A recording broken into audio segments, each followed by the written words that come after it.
The $1,000,000 question: how do entrepreneurs transition from self-employed to owning a business that turns a profit? My name is Chris Waters, and this podcast has the $1,000,000 answer. Welcome to CEO Secrets.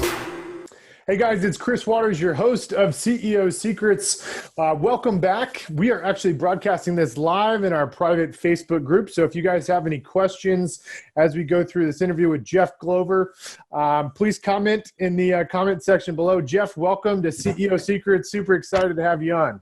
Thanks for having me. Looking forward to it. So, man, to say you're a powerhouse would be an understatement. Your team is selling 900 to 1,000 homes a year. Mm-hmm. You have Glover U, which is a training platform for people that are in the real estate industry. Yep. You host events to help educate agents, turn them into great salespeople and leaders. Yep. And you're also actively out there selling homes, over 80 homes per year. On the ground every day. Oh, my God. 2008 was my first year selling over 100 homes. And with the exception of last year was the first time I dropped below 100. I sold about 80. And of course, the goal is to get back over 100 personally. Jeff, when did you get started in real estate full time? It was May of 2003. And what were some of you went from 03 to 08, basically not one of the best times in the economy, if you will. I guess 03, 04, 05 was decent, but like what helped you, go from being an agent doing, 5-10 deals to, over 100? Yeah. So couple things. Number one, when I started, I was kind of naive, meaning like I would look around the office and think to myself, how am I going to compete with these people? These are the best of the best in the industry. And what I meant by that, like my perception was they're all older than me. They're driving nicer cars than I am. These guys are great. How am I going to compete with them? And so I sat down with my broker and I shared with my broker my concern of not being able to compete at such a young age. And I'll never forget, he said, Jeff, you just have to sound like you've been doing it a long time. You just have to sound like you've been doing it a long time. So here I am, if you can imagine, sitting in his chair. How old are you, Jeff, at this point? 30. So I was 18 years old. I'm 35 now. I was 18 years old at the time. And I remember thinking to myself, how am I going to sound like I've been doing this for a while? I don't own a home. I just started last month. I'm young. I look young. I look younger than I am. And I got no experience, selling real estate. And so he reached down and so I basically expressed this to him. So he pulls out a book, a 3-ring binder, kind of like, just a standard like 3-ring binder from his drawer. And he says, Jeff, what I want you to do, I want you to take some time and get familiar with this book. This is a book of scripts from all the great trainers from around the country. There was probably 6 or 8 different sets of scripts, right? He said, I want you to go through here and I want you to find the listing presentation that resonates the most with you, meaning you feel the most comfortable using it. And I also want you to identify 1 or 2 prospecting scripts. Back then they didn't call it lead generation, it was just prospecting. So I want you to pull out 1 or 2 prospecting scripts and I want you to pull out the listing presentation and come back to me once you found the ones you think you're going to be comfortable with. So basically, went through that process, through that book. I went back to Tim's office. Hey, Tim, I had probably 6 or 8 pages of scripts. I like these ones. What do I do? He said, all right, for the next 30 days, Jeff, you're going to write these out once a day for the next 30 days. Hand write them. I want you to write the listing presentation. I want you to write, I had pulled out the expired for sale by owner script. Expired for sale by owner listing presentation once a day for the next 30 days. All right, Tim, 30 days goes by, no listings, no sales. I'm doing floor time. I'm doing, open houses, basically everything that everyone else is doing. 30 days go by. All right, Tim, now what? All right, now, Jeff, what I want you to do, I want you to spend 1 morning a week, Monday through Friday, so 5 days a week for the next 30 days, chanting the scripts aloud, meaning take the script that you just wrote out. I was basically, I'm still a little old fashioned. I use yellow pads like crazy. So I'd have a yellow pad and I had my script and I literally would just be writing there. He said, okay, now take your yellow pad and I want you to recite them to yourself once a day for 30 days. Mm-hmm. So, I can remember walking around the parking lot, because it was a little embarrassing. I was in a cubicle, so I'd go outside, or I'd go in an area where nobody could hear me. And I'm just, hi, my name is Jeff Glover, showing your home's no longer listed for sale. What are your plans for the property, right? I just go right in the script. So I did that for 30 days. And by the way, I swear he made up this training program on the spot. I think he saw somebody that was young and naive and whatever. Let's see what this kid let's see if this kid buys into this. So that 30 days goes by. I go back to him and say, all right, Tim, I've chanted him out. I feel like I got him down. Now what? He said, now I want you to find someone in the office to role play with once a day for 30 days. So, go around the office and find somebody that would be interested in role playing with you, once a day for 30 days. So I did that. At the end of 30 days, I go back to him. All right, still no listings, no sales, nothing to show for it. I said, all right, now what do you want me to do, Tim? He said, now what I want you to do, I want you to come into the office about an hour and a half earlier. Because I was coming in at like 9:30, 9:15, basically like everybody else in the office. And he said, I want you to be in by 7:30, 8 o'clock. And I want you to come in and start calling expireds. You got the scripts down, Jeff. You can do this. So my first month, it was now September of 2003. That month I took 11 listings. First month, after this little training program. Yeah. And so from there, I've always been, scripts and dialogues have always been a huge passion of mine because that's all I knew. And Jeff, why did you get into real estate? I was selling furniture when I was in high school, and somebody in the store said, Jeff, you're good at sales. I was like 16, 17 years old. When you turn 18, go get your real estate license. You're going to do great in real estate. And so that's what I did. So were you attracted to the money? Did you have any concept of the money or the no limit on income? Did you think about college? What were all the things going on in your head? Yeah. So, I went to a school where like 95% of the high school went away to college. So I was one of the kind of like one of the weird ones that didn't go away to college, actually. So I made the decision kind of last minute. I was going to go away to school. I was, I applied and I was going to go work at the store is called Art Van. I was going to go work at the Art Van near this college, Western Michigan, actually. And last minute, speaking to a counselor, getting advice from a teacher, they said, you know what, Jeff? Because when I was a senior in high school, I was making $60,000 selling furniture. So they're like, you know what, Jeff, you might have this sales thing down. Why don't you go give real estate a try? I did research online, and if you research, average real estate agent income, it's not exciting. There's nothing that you can find online, at least back then, that gets you exciting about getting into the business. But I just felt like, hey, what's the most expensive? If I'm good at sales and I enjoy sales, what's the most expensive product I can sell? And how did your parents feel about you not going to college and getting into real estate at 18? They supported it because I think now, of course, they probably wouldn't admit this, but I think they knew it wouldn't, they'd save a bunch of money. But no, they supported it, and I did go to community college, so I stayed back and went to community college and got into real estate simultaneously. So I was selling real estate, I was selling furniture, because I still sold furniture my first couple of years in the business, because that was just nights and weekends. And then I did college part-time. So, I did like 10, 12 credit hours, nothing crazy. Did you come from a family of people that were naturally gifted at sales?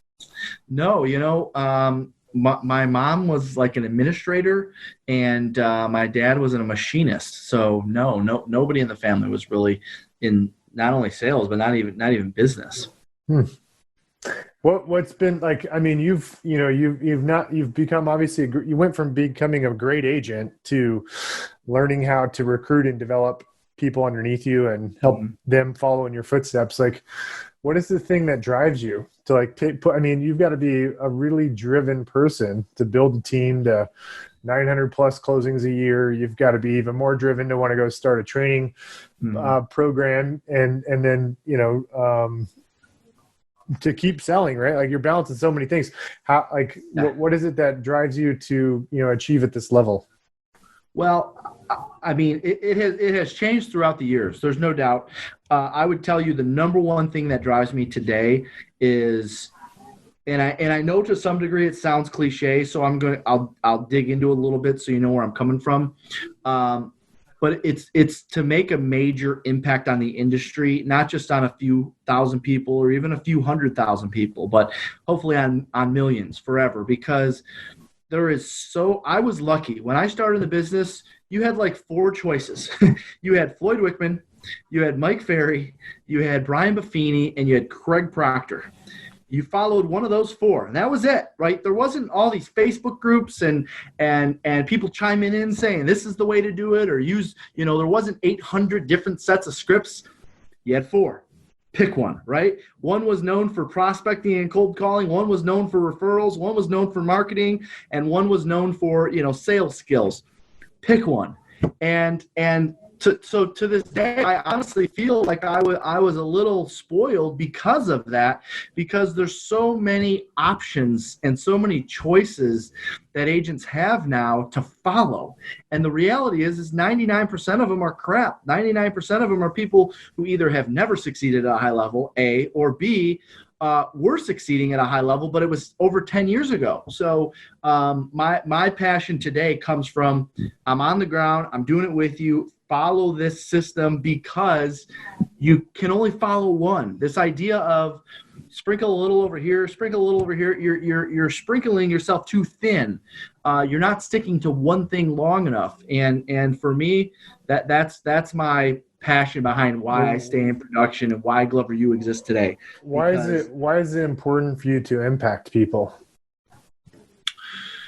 A couple of reasons. Number one, because I feel like I was put in a position by my broker at the time to where I want to repay that. I want to return that favor. And I know, just looking out at the industry today and seeing people at real estate offices, they don't have somebody that was tough on them like I had. And I feel for them. I feel for a lot of the agents in the industry, and it's almost like just I want to repay that favor. Somebody, I was lucky to get to work with gentlemen like Floyd Wickman, Mike Ferry, eventually Gary Keller, and consider those people mentors. And I think it's really hard to duplicate that. And so my hope is that I can provide that for somebody since someone provided it for me. Interesting.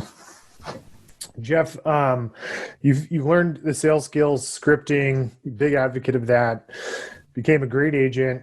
What were some of the walls you hit as you started building a team, once you actually started recruiting people underneath you and trying to get them to follow in your footsteps? Well, a couple things that I learned early on is not everybody wants it as bad as you do. And so, pushing people too hard because you want it more for them than they want it for themselves was a huge lesson for me.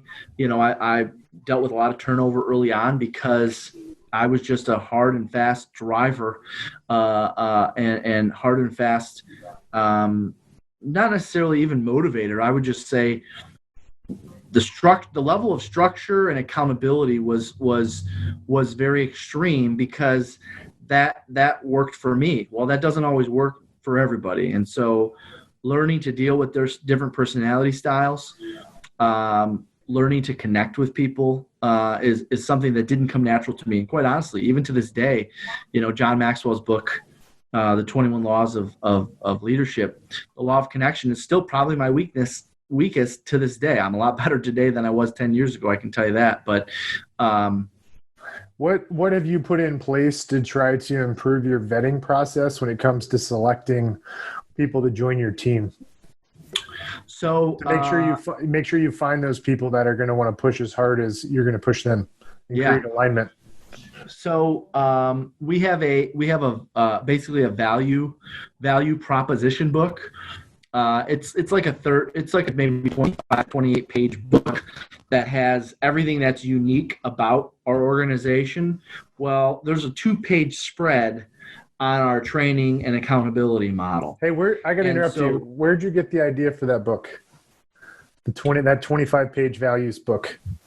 Honestly, I don't know the answer other than it just, to me, makes sense that if you're going to be interviewing people, they want to know your value proposition, right? I mean, we also have value propositions. Is that something you would share? your value book? Yeah, I can upload it in the Facebook group or whatever. Yeah, I've got a PDF version of it. The reason I asked this is many years ago, I had a really hard time understanding like how to develop culture. And in 2010, 2011, this is when Google and the tech companies are blowing up. I thought it was bean bags and foosball tables. And so I hosted a lot of events. We rented party buses, and it created a lot of artificial culture in a very short-term fashion. It was fun for a couple of days, and then it fizzled off. And I flew out to Zappos in Las Vegas. Zappos is headquartered in Las Vegas, and they have a culture camp, and they have a values book that's like 25 pages that you can go through. Really? That talks about the company. And so I was wondering if maybe when you you did hear the same that, thing. that's probably what you're thinking. Yeah. No, to me, it was just, I've been, in the broker business. We haven't gone through my whole background, but I started leading, brokerages and so forth before we started our team.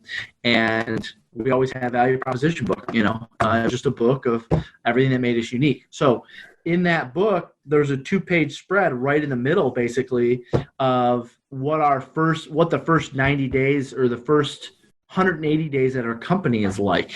And so when we're meeting with recruits, we basically tell that, once we hand them that book after the first meeting, we say, hey, go through this, see if things in here resonate with you, and especially pay attention to the section about our training and accountability structure. And if this is something that you would like to be a part of, then let us know. Follow up with us for a second meeting. And, because once they get to that part, it talks about how tough the training program is, and how they have to make prospecting calls and essentially follow a telemarketer like schedule for the first 180 days. Cool. That's awesome. Yeah, I'd love to see a copy of that. That sounds awesome. Yeah, I can if there's a Facebook group or something, I can upload it. Yeah. Jeff, what's your team look like now? 900 plus transactions is a lot. What's the organizational structure look like? Yeah, so we have about 25 agents doing the 900. Well, I guess technically it'd be around 24 doing, 820 or so, and then I'm doing another 100 from there. So that's what we call outside sales associates, meaning they're listing agents and buyer agents. They don't do one or the other; they do both. We really actually teach everyone to be a listing agent.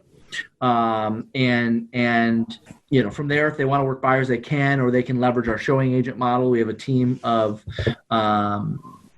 2 showing agents. So our showing agent and our inside sales associate model is designed on the inside sales associate side.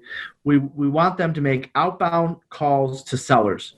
On the showing agent side, we want them to work with our OSAs and go show homes for them. So that way we're developing agents that love working with buyers over here, and then we develop agents that love working sellers over there. Our ISA group at any given time, 6 to 10 in the ISA team. They call them buyers and sellers? No, great question. So our inside sales team is only making outbound phone calls to sellers. And then is your whole model prospecting based? Do you do anything on the marketing side? We do quite a bit on marketing. Our marketing budget's about $1 million a year. What are you spending marketing on? What are your, across buy side and list side, what are your top 3, 4, 5 sources? So, and by the way, I should probably put the disclaimer out there. We didn't spend a single dollar on advertising until our GCI hit $1 million. Once we hit $1 million in GCI, that's when we started to spend a little bit of money on advertising. So our 2 to 3 biggest spends on advertising, obviously, Zillow, Realtor.com leads, so internet leads, radio and billboards. We're also on TV. Now, we're dialing back TV a little bit because the ROI on TV is not as strong as it is on radio and billboards. But those would be the 3.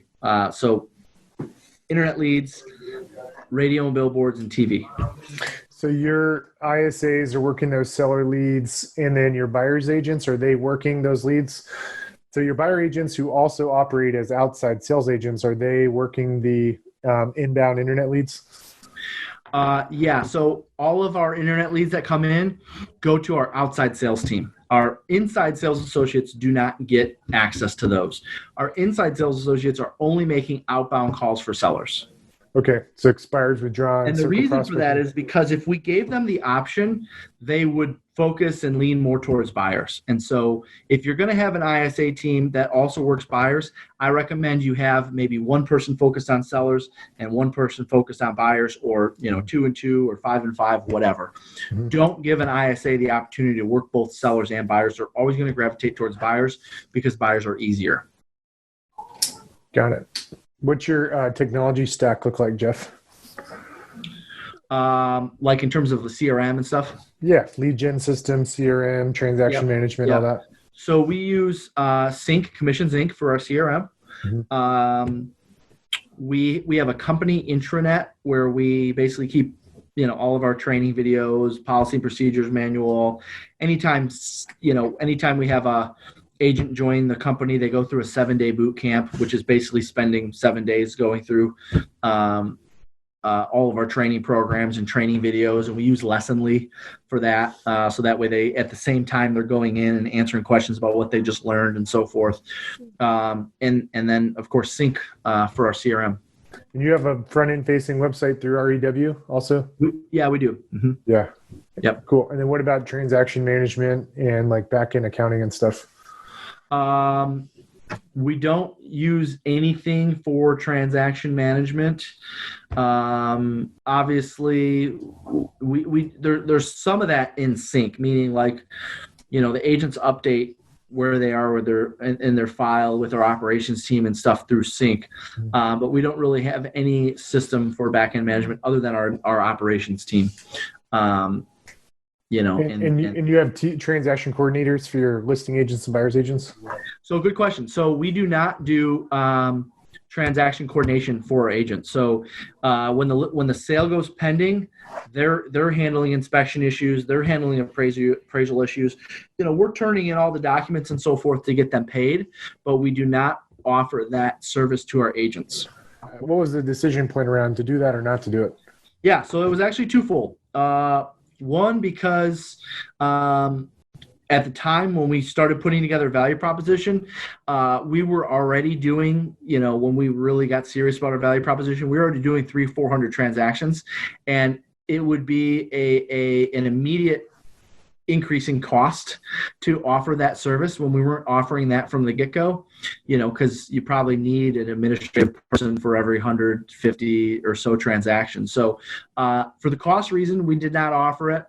And also for size and space, having the room for, 3, 4, 5 transaction managers, we just didn't have it at the time. So those were the first two reasons. And then actually when I started digging in and researching the model a little bit further, one thing I found with a lot of real estate teams that use the transaction management model is their contract to close ratio is a lot lower than ours, meaning from the time it goes pending to the time it closes. And so, again, you'd have to factor in, let's say you put a deal together and you use Transaction Manager and, 80% of your deals close. Well, we were always like 90, 92, 91, low 90s percentage of our deals closed.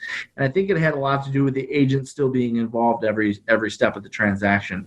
Now, they're not going out and taking photos of their listings and putting on lock boxes and ordering signs up. I'm just talking about negotiating inspection issues, appraisal issues, that type of thing. So that's just been our model from day one. How are the agents compensated? What's their commission splits look like?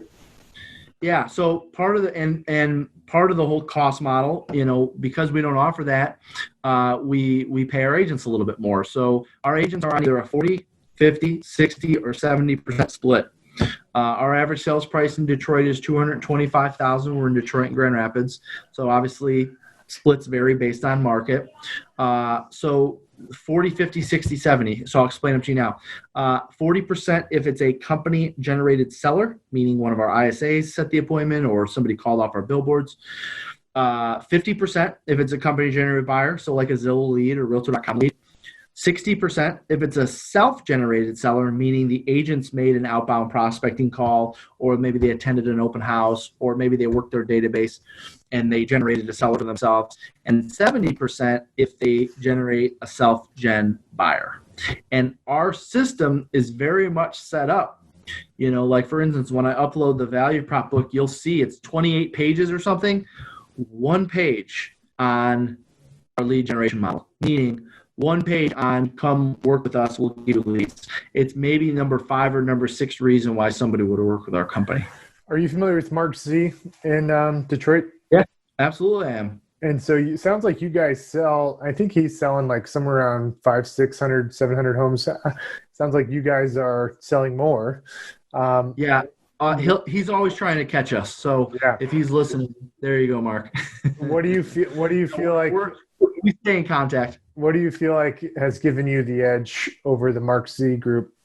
Yeah, great question. Hands down, without question, we teach people how to sell and build a business. And that's the outline of your curriculum for the agents that they go through. Yes, we're teaching them how to fish. We're not just handing them fish. Got it. Interesting. Yeah. So you've dialed in recruiting and selection by getting people bought into what the expectations are when you bring them on. What is your what does your fall off rate look like? For example, you onboard 10 people in a month. How many of those people are actually going to stay on board, over the course of like that 180 days? Yeah. So we bring on 4 people a quarter, and essentially 2 end up not making it past 90 days. 1 ends up making it through the whole program and they're an average agent, and then 1 ends up being a pretty good rock star agent, meaning 30, 40, 50 transactions a year. Got it. So 1 of them ends up being pretty amazing out of the 4. That's right. And so you're adding a net new of 4 agents per year to your team. Correct. And no. 4 agents per quarter. Okay. But 2 of them don't make it per net. Yes, per net. Yeah, because 3 don't make. Yeah, exactly. Now sometimes 2 make it. 1 makes it at a nice level. The other one might do 12, 18, 20 some deals, and at that point it's still, the verdict's out, I guess, if you will, on whether they're going to make it or not. What's your leadership structure look like at your team? Do you have a sales manager, operations manager? Yeah. So we have a operations manager. And she's in charge of the operations team, and that's her umbrella. A sales manager, usually, we've had a sales manager the past 5 years. Right now, we are without one. So, hello, that's me. And an outside sales manager, which we've had for 5 years now. We are without one right now, so that's me. And we have an inside sales manager, the manager that works with the inside sales team. Got it. And you said you have a nice inside sales team of 6 to 10? 6 to 10 at all times. How are you getting around some of the issues with, what is it, TSP, all the regulations around outbound prospecting, and are you having to deal with people writing negative Yelp reviews about you because you're cold calling them? How are you getting around those things? We have for years. First things first, all of our ISAs are licensed. They have to be licensed. We have a pretty good policy. We have a pretty good schedule. We stagger the calling, so that way, if a home comes off the market, they're not getting 8 calls the first hour from us. So we have basically we have an A and a B shift. So the A shift might call in the morning, the B shift might call in later in the day, but we never have excessive cross calling. Now, having said that, we do have a lot of our OSAs that do their own calling, but that would be no different than essentially any brokerage that has agents that are calling. So we have people call in and ask to be removed. We have a process for that. We follow all of the requirements of the TCPA laws. We don't use any mass texting services or anything like that, but from time to time, we have to handle an irate caller or handle an upset, bad review. What are you using as a dialer to do your prospecting? Vulcan 7. We use a single line dialer. Very important, especially if you're trying to stay on the good side of the TCPA. You want to use a single line dialer. So we use Vulcan 7. And Mojo, would you say Mojo is against the it's in violation? Multi-line dialer, any multi-line dialer is there's 2 or 3 things that are black and white violations. Mass texting services, multi-line dialers, and not having a DNC policy and procedure for when someone calls in and asks to be removed. Meaning, I think a lot of teams and brokerages, including ours at one time, by the way, are a little careless when people ask to be removed. And so there's a decent chance that if someone's asked to be removed, it doesn't happen, and then they're called again by that team or that brokerage. That's a pretty big deal also. Jeff, are you at a brokerage or are you an independent brokerage? I'm affiliated with Keller Williams. Okay, got it.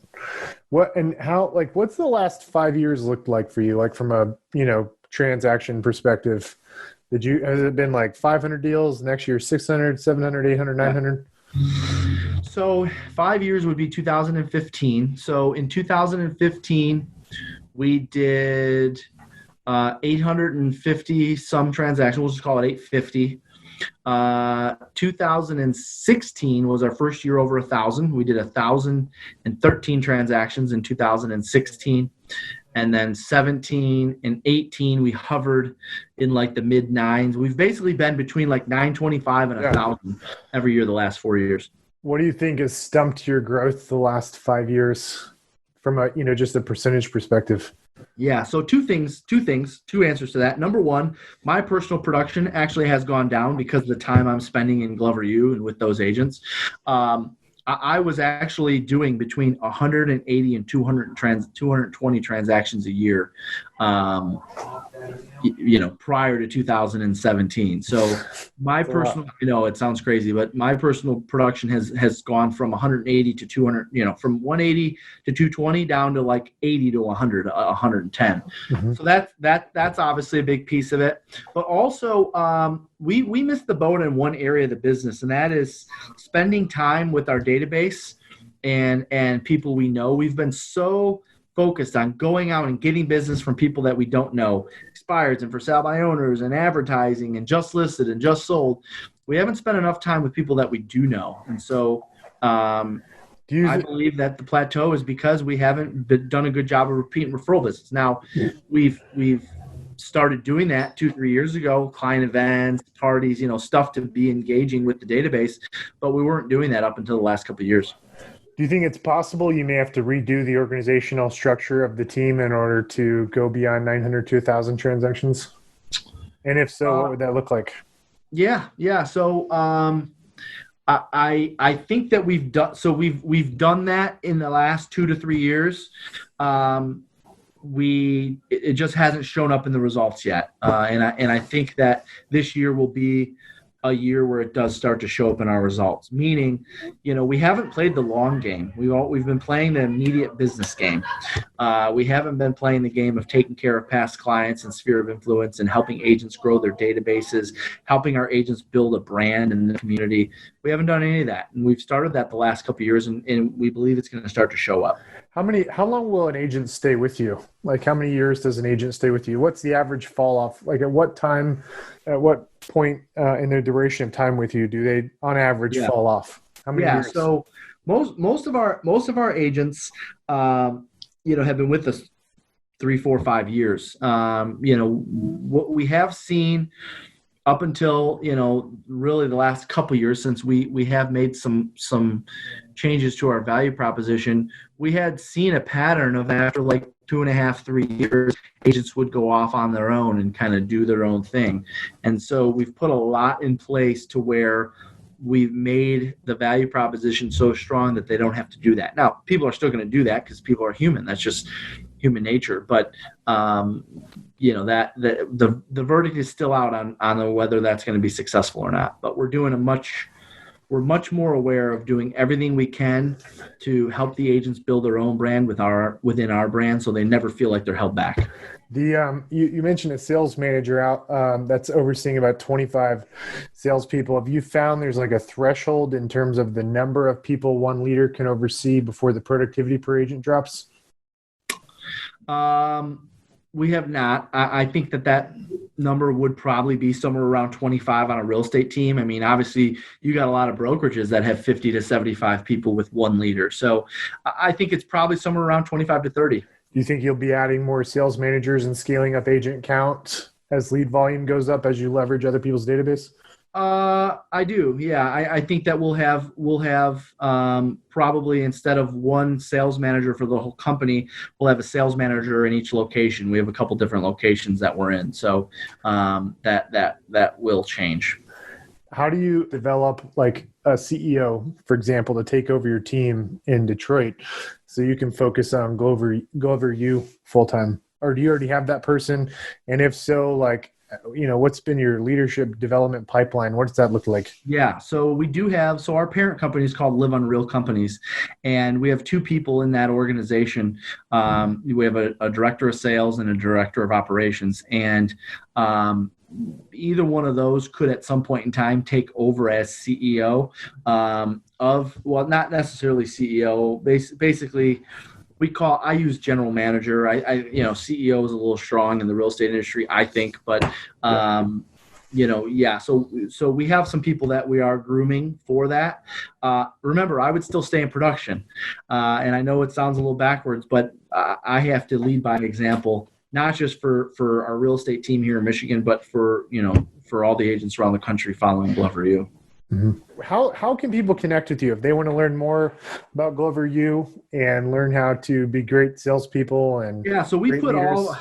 I appreciate that. We put a lot of stuff online for free. In fact, most of our stuff is for free. So I would say there's probably two areas. Number one, I would join the Glover U Inner Circle Facebook group. If you just search Glover U Inner Circle, you can be added to that group. Basically, anytime I do a video, a lot of the stuff I'll share with our team, and then I'll immediately come back and share it with the folks that follow Glover U. So I would start there, the Glover U Inner Circle Facebook page. And then, of course, GloverU.com has all of our events and everything we're doing, which we got a really cool program coming up, which I'll share with you when you're ready for me to share that. Yeah. One quick question I've got is when you were transitioning from being a solo agent to building out a team in this big operation, who were some of your inspirations, or what kind of coaching did you get involved in to help you become a better leader? You had mentioned Floyd Wickman and some of these other organizations that are great at helping you become great salespeople, but it definitely seems like there's a lack of leadership coaching for people that are trying to transition from owning a job to building a business. So where did you go to, gain the knowledge to kind of take things to the next level? Great question. So I actually took the financial step back. I went from sales production to real estate office management, meaning I learned how to manage when I was 21. A company in Detroit had an opening for a sales manager for a real estate brokerage, and I took that job. And from there, I learned how to recruit. I learned how to train. I learned how to manage. I learned how to maintain. And, I'm forever grateful for that opportunity. Now, financially, I took a big step back. But I would tell anybody, and to this day, there's only been a few agents that I've shared that story with, at least that have told me, oh, yeah, I took your advice and went and did that, because it's tough. I mean, first year in the business, I was already making over $100,000 a year in income. So to cut that in half, I went down to 50 to go run an office. That was a huge drop. But at the same time, I learned skills that are with me to this day that now, of course, we're out there training other people on how to do that. So I took a office manager job running a real estate brokerage. So you just learned through trial and error, essentially. That's right. Yeah. Yep. I was 20 years old. Agents were quitting. Agents were crying. But we were the fastest growing office after 2 years. So I quickly learned how to turn that around. If I were to look into like your crystal ball and fast forward like 20 years, what's the legacy you want to leave in the industry when you say you want to leave an impact? Like, what does your world look like? Yep. So just how I mentioned in the beginning, I had 4 people that I was paying, that I was told to follow, right? Floyd, Mike, Craig, and Brian. All right. Now I followed Floyd and Mike. I want to be in that same conversation. Cool. I want brokers from around the country to say, you got to follow Glover U. You got to follow Jeff Glover. This guy knows what he's doing. So you mentioned earlier you've got a bunch of free resources online. Do you have any kind of like training events or anything people could check out? Yes. So I identified a huge gap in this industry, and that is, to your question, there's not a lot of of people training agents how to become leaders. And so I put together a lead agent training program. It's called Relead, and I'm doing it for free. So it doesn't cost anything. There's no catch. It's not like the first one's free and then I'm going to ask you to sign up for $9.99 or anything like that. It's 18 weeks. It's totally free. And that's kind of like my give back to the industry. So it's called Relead, stands for Real Estate Leadership. And it's happening every Wednesday starting the 26th of February at 11:30 a.m. Eastern Standard Time. So if anybody wants to sign up for that, again, it's totally free. They can go to gloveru.com/Relead, RELEAD, gloveru.com/Relead, RELEAD. And that's going to be every Wednesday at 11:30 Eastern for the next 18 weeks starting February 26th. And I'm basically walking everyone through from start to finish what it takes to build a team, what it takes to build a company. So it's not just for lead agents. It's actually for team leaders, office managers, broker owners. I mean, there's a lot of recruiting strategies, a lot of retention strategies, how to build a training program. I'm going to be sharing everything every Wednesday in that program. Hey, let me ask you a question. I don't mean to put you on the spot. Do you ever see yourself leaving KW and starting your own national brokerage? That's a great question. I have a good relationship with Gary Keller, and my answer is going to be as long as I continue that relationship with Gary Keller, I don't see a reason to leave. I do recognize, though, that some brokerages may not support us because of my affiliation with Keller Williams. Like, I get that. So, when you come to our events and stuff, we have almost half the audience now not with Keller Williams. So we're really starting to become a training and coaching company for the independents. Of course, there's going to be a lot of Keller Williams agents there because I have some influence in KW. But no, I don't see any value. As long as my relationship with Gary stays strong, I don't see any reason I'm going on my own or going independent. There's a lot of discussion about EXP and how they've one-upped KW's rev share model. Mm-hmm. What's kept you in the KW family versus considering EXP, for example? I'm independent, just so you know, for the record, right? Like, I have no ties to anybody. Yeah. It's just one of these as an outsider, it's something I see, right? Yeah. Well, I believe in the lattice effect, and this is something that I've learned actually from Gary, and that is he talks a lot about wealth determiners. Wealth determiners and wealth determinants. Basically, choose your wealth determiners and your wealth determinants wisely. The people that determine wealth for you and the people that you determine wealth for.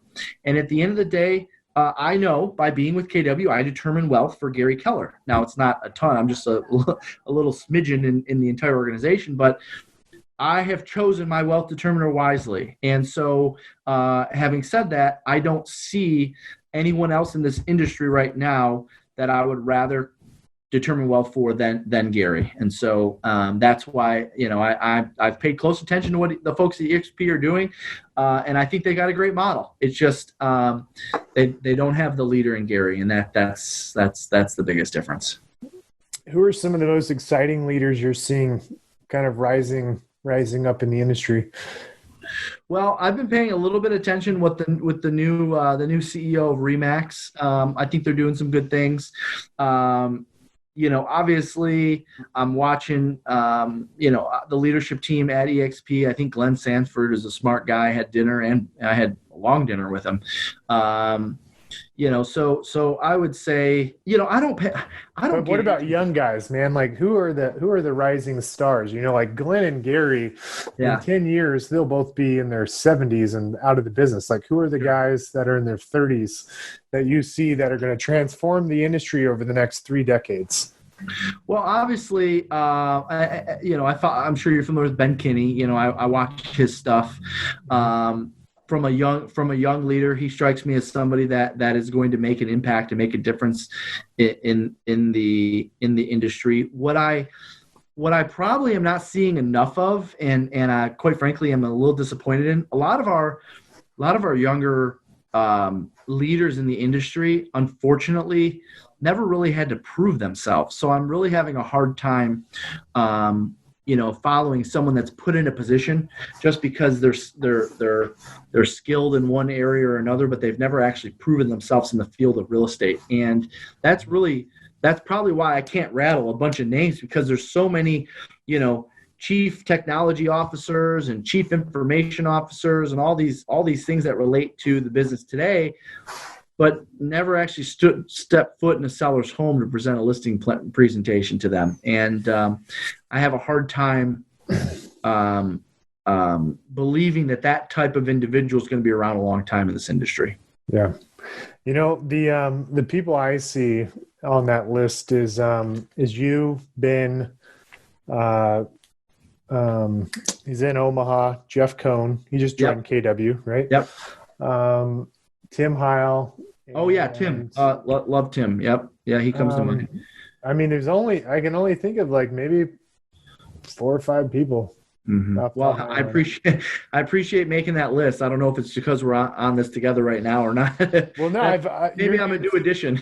No, yeah. I mean, definitely. I mean, your name's been circling my stratosphere as I go to, like Inman and all these other national events. And so I'm glad we finally connected. Me too. Appreciate you being on the show, CEO Secrets. You and I have followed a very similar path from a career trajectory perspective. And I appreciate all the insight you shared. And the offer for that. Take advantage of it. Honestly, you will get, it doesn't matter where you're at, whether you've been doing this 20 weeks or 20 years, you'll get a lot out of that. And if anything, my hope is for every 30, 40-minute session, people are walking away with at least one page of things that they can take and implement. And, there just seems to be a huge gap in the industry of there's programs for how to recruit, there's programs for, recruiting and retention, but there's not a lot of stuff for lead agents of teams. And so we hope to be able to fill that gap. Yeah, cool. Well, thanks for being on CEO Secrets. For those of you guys that commented in the comment section of the Facebook group, I'm sorry, I've been trying to be present in the moment, Jeff. So I haven't been watching it. So Jeff, I might forward some questions over to you. But that's okay. And make sure to invite me in the group if I'm not already in there, so I can upload the value proposition book. Yeah, I will. I'll shoot you an invite. Appreciate you again for being on CEO Secrets. All right, sounds good. Cool. All right, thanks, Jeff. All right, we'll see you, Brad.